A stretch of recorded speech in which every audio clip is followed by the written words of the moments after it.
আজব এক মানুষ, আজব এক মুসলমান এই পৃথিবীতে, এই বাংলাদেশে।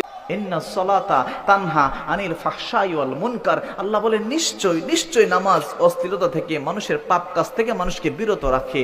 বাবা, নামাজও পড়তেছেন, তরমুজের দাম 300 থেকে 800 করে দিতেছেন রমজান মাসে।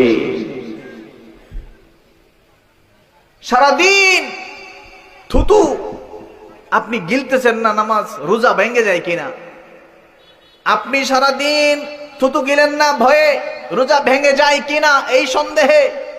ঠিক এই মানুষটাই এই সারাদিন এত কষ্ট করে যে রোজাটাকে বাঁচিয়ে রাখলো, এই রোজাটা যেই টাকা দিয়ে ইফতার ভাঙতেছে, ইফতার করতেছে, ওই টাকাটা তার হারামের টাকা।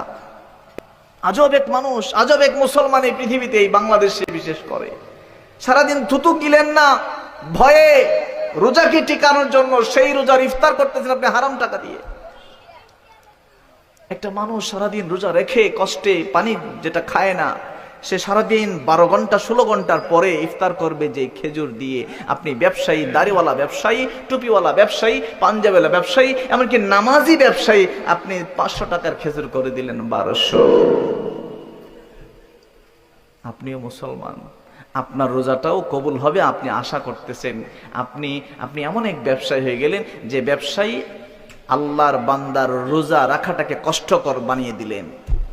সে চাইলেও প্রচন্ড গরমে তরমুজ কিনে খেতে পারে না আপনার জন্য, আমার জন্য, কারণ আমি 300 তরমুজ সুযোগে 800 করে দিয়েছি।